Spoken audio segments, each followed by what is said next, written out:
Thanks for joining us on The World today. I am Amarachi Ubani. Fighting continues in the Middle East and the death toll is also rising. Palestinian officials say about 100 people have died from Israeli airstrikes on Gaza.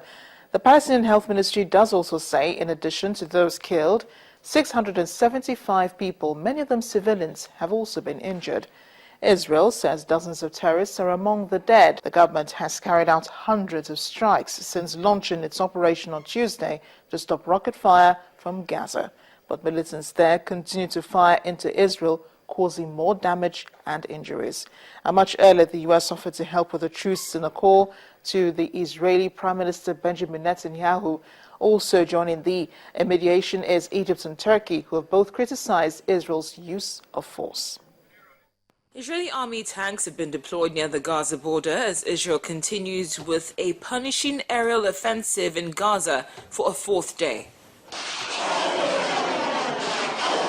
Airstrikes pummel the Hamas-dominated enclave from air and sea as Palestinian militants keep up rocket attacks deep into the Jewish state.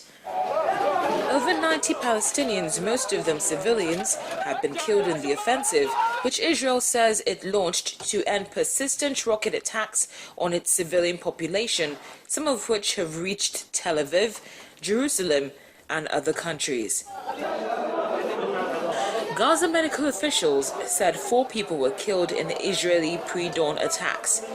An airstrike on a house in Gaza City killed a man described by officials as a doctor and pharmacist. Medics and residents said an Israeli aircraft bombed a 3-story house in the southern town of Rafah, killing 3 people.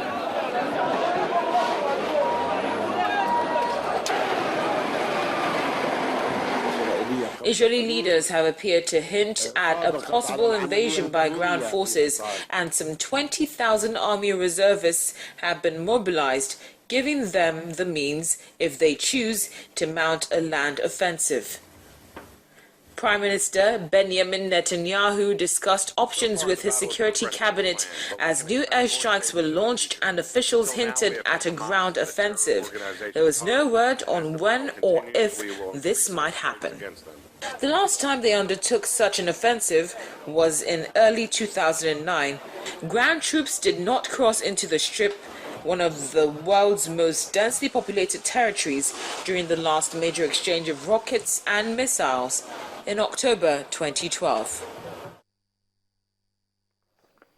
Fighting also continues in Iraq, where the oil ministry says Kurds have taken over 2 oil fields amid a growing dispute with the government in Baghdad.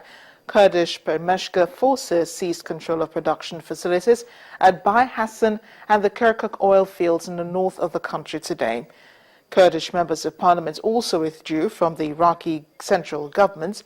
They did so after Iraqi Prime Minister Nouri al-Maliki accused the Kurds of harboring extremists. Kurdish forces have moved into the areas of northwestern Iraq abandoned by the Iraqi army during the advance of Islamist insurgents led by the ISIS group over the past month. Let's get more now on the developments in Iraq and being joined by the VOA's Jeff Selden, joining us from the newsroom in Washington. Jeff, thank you for joining us on The World today. Let's begin with the withdrawal by the Kurdish parliamentarians from the central government. How does this hurt any more political decisions will be made in Iraq? It's just another sign of how dysfunctional the Iraqi political system has become right now and how much sectarian tensions are playing into what's happening in the country. Just a few weeks ago, the regional Kurdish president, Masoud Barzani, had told the Kurdish people to prepare for a referendum on independence. So the fact that the parliamentarians now are withdrawing formally from the government is no surprise. It just adds to the urgency, though. Earlier, the foreign minister, himself a Kurd, Hoshyar Zabari, said that Iraq really risks falling apart if Maliki cannot find a way to create and establish a unity government. Zabari saying that the country really now is divided literally, he said, into 3 states: a Kurdish state, a state of Baghdad, or a Shia state, and then the parts of Iraq now controlled by ISIS. And what does this really mean for the future of Iraq, Jeff, if you may? What does this really mean? You mentioned 3 states, the ones created by ISIS, then Baghdad, and then the the Kurdish states, of course, 3 states now in Iraq. How much longer can the government hold on to one Iraq? That's a question that lots of people here in Washington are asking. If you remember, it wasn't so long ago that Vice President Joe Biden suggested that the future of Iraq perhaps was to divide into 3 separate states. But since that time and over the past couple of months, the U.S. officials here at the Pentagon have been very affirmative in saying that the future of Iraq must be with one state. It's in Iraq's interest to stay together. However, just the other day, the Defense Secretary, Chuck Hagel, talked about how the Middle East right now is blowing up and how concerns are very, very high about the situation. The Pentagon right now has military teams in Iraq looking at the state of the Iraqi army, assessing what the Iraqi military needs, and also the security situation on the ground, while the U.S. has at the same time been providing some guns, ammunition, Hellfire missiles to help Iraq combat ISIS. But beyond that, Iraq has been asking for even more help, and from the U.S. at least, that has not been forthcoming. So the concern is very, very high, but there are some here in Washington who believe that despite the pressure being put on the Iraqi government by ISIS and its campaign to take over parts of Iraq, that it's not strong enough where it could put Iraq into a quote-unquote death spiral, that despite what ISIS is doing, it's a momentary flash in the pan, if you will, and that Iraq can hold together. Of course, the U.S. State Department has sent delegates, has people working in Iraq. One met just the other day with the Kurdish regional president as the U.S. tries to do what it can to make sure Iraq holds together. Jeff, just one more before I let you go. I know you're very busy today. The Kurdish Peshmerga forces have seized control of production facilities at the Bai Hassan and Kirkuk oil fields. Now, how does this change the dynamics of what's going on in the country? How does this change? What sort of twist would it put in the crisis in Iraq? It doesn't, I don't think, add too much of a twist, because what we've seen over the past couple of weeks, going back to when the crisis started, is that as the Iraqi security forces sort of melted away in the north in the face of the ISIS offensive, Kurdish fighters, the Peshmerga, moved in, retook areas where they could that were near to them, and have held those positions despite ISIS advancing in other areas. So the fact that these 2 oil fields near Kirkuk have now been seized and taken over by Kurdish forces shouldn't be all that much of a surprise.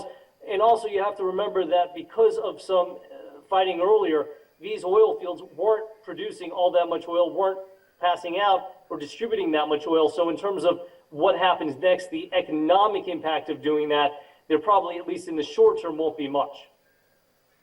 Let's just slip this in very quickly, Jeff. During the week, we learned that I think it was ISIS that took over a chemical field in Iraq, and then the government says it will no longer be able to destroy or get rid of its chemical weapons that was producing sarin gas, because they've now fallen into the hands of the rebels. Would the rebels ever be able to prepare chemical weapons with what they have in their hands? Well, ISIS, along with the group it split from, Al-Qaeda in Iraq, or evolved from, depending on how you look at it, has always had an interest in chemical weapons, weapons of mass destruction, as did Al-Qaeda before it. Officials here in the U.S., military officials, say they are not too concerned, because even though they took over this facility, it's a facility that had not really been producing much of anything for quite some time. And military officials in the U.S. say if there is any danger, it's more likely to be a danger to the ISIS fighters who are grabbing these production facilities more than anything else.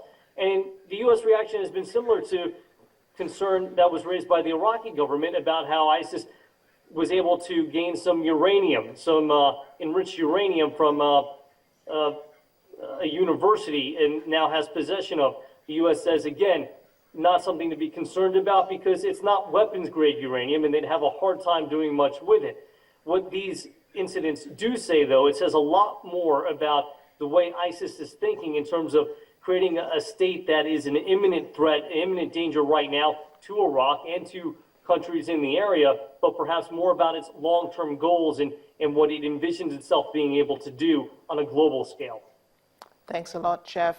Very helpful, your interview with us here on The World Today. Jeff Selden is the VOA's Pentagon correspondent. He spoke to us from the office in Washington. And the U.S. Secretary of State John Kerry has arrived in the Afghan capital, Kabul, to try to resolve a growing political crisis there. Mr. Kerry met with the two candidates disputing the Afghan presidential election, and one of them, Ashraf Ghani, called